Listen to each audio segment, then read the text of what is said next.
masterclass, we're talking about paint, we're going to talk about body, and how these two things go together. You know, and it's a big subject in the restoration business. Individuals often ask, why does it take so long? Why does it take 18 months? Why does it take 15 months? Why does it cost so much? And we found ways in the restoration business to cut down on time, but there's one process that's very difficult to cut down on time.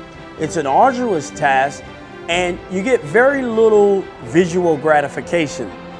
And that process is called body work and blocking. It is very difficult, it is very time consuming, and no block is the same. And what I mean by that, it depends on the type of car you have, meaning where are you gonna show this car? What are you gonna do with this car at the end of the day? And the higher you are on the bar, Pebble Beach, Concourse, Amelia Island, the higher you go, SEMA Battle of the Builders, local Autorama, it depends on how high you go, it's gonna dictate how many times we block it.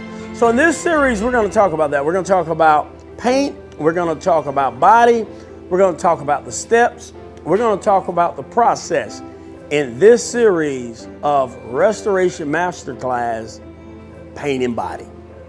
Okay, so now we're talking about body.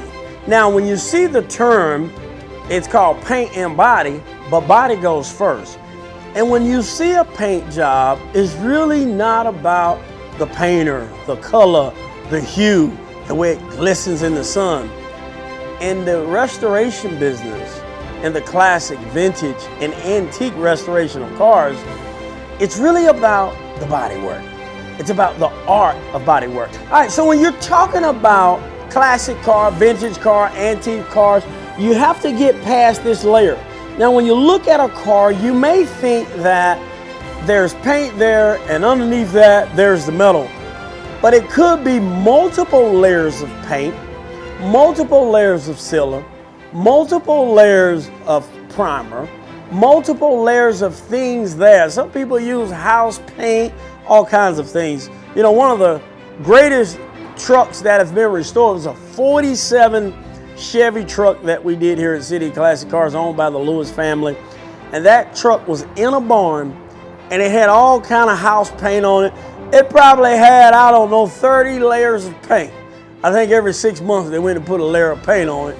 You know, every decade they put a few more. And they said one day we're gonna get it restored and we want to protect that metal. So they just kept putting paint on it. Well, funny thing about it, it really did preserve the car as well as being in the barn. I don't want to go into that master class, but remember, the iron oxide is iron and oxygen with the catalyst of water. So they protected the metal from the water, but man, had all kind of coats on it. So what you do when you're restoring a car, you have to go back down to the bare substrate. So you want to get back down to the butt naked truth, back down to the bare metal, and then when you get there, you'll be able to assess it. Now, how do you get there? There are multiple ways to get there. Some people like to acid dip. Some individuals like the media blast. Some individuals like the DA.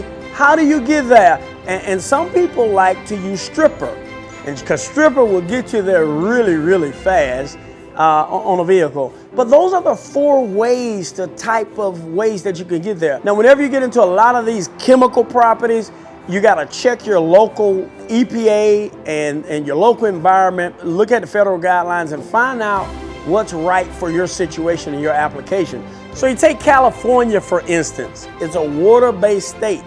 So all the paint there is water-based, where in Texas, we spray solvents and we have the legality to do that. So some of this will be dictated by your local region, by your state, and what's the norms there. Another process is using an airline stripper. And so you strip the car, you paint it on there, and it just pulls whatever's there, it pulls those layers off, and it stops eating when you get down to the bare metal. And another way is media blasting. But once you get into the media blasting, there's so many different ways to go. There's so many different processes that you can go through to get it down. Some people use acorns. Some individuals use sand. Some individuals use crushed glass. There are different types of media that you can use. Some people like to soda blast. So you can use soda to blast your car. So there are many things, but it's still, from the primary perspective, it's the same media blasting process. Then another process, and I use this process a lot at City Classic Cars, it's the DA. Now this right here is what I call my Bondo Buster. Now if I show you this tool and this tool, to the average eye, it seems about the same. The difference is the RPM on this tool is going to be about 4,000 to 6,000 RPM on these type of tools here. Where this tool here has a specific purpose. It is designed to strip off, to tear off that outer layer so I can get down to the metal. And so this one here is about 10 to 12,000 RPM. So it's going to turn a lot faster, because what happens is we find individuals that are DAing to strip the car down, and there's nothing wrong with it. But what happens is they begin heating up the metal. The metal begins to get hot. You don't remove the old surface that you want it to remove, and all you're doing, you just start warping. You start warping the vehicle, start warping the surface. You still can't get it off. You're trying to figure it out. You're frustrated. And so what a lot of individuals will do, they'll use a 36 grit. Now, in my opinion, I don't like to use anything lower than 80. And if I am going to use a 36 grit, it's going to be really, really quick. It's for a thick surface. There's a lot going on. And I'm going to hit it really quick with the 36. And I'm coming right off it. And I'm going to put my 80 on. Because if you go towards the metal, you get too close to the metal with the 36, it's going to start putting grooves all in the surface, and it's going to make your body work arduous. You're going to have to use a lot of body filler to try to make up for all those grooves in your metal. So you don't want to do that.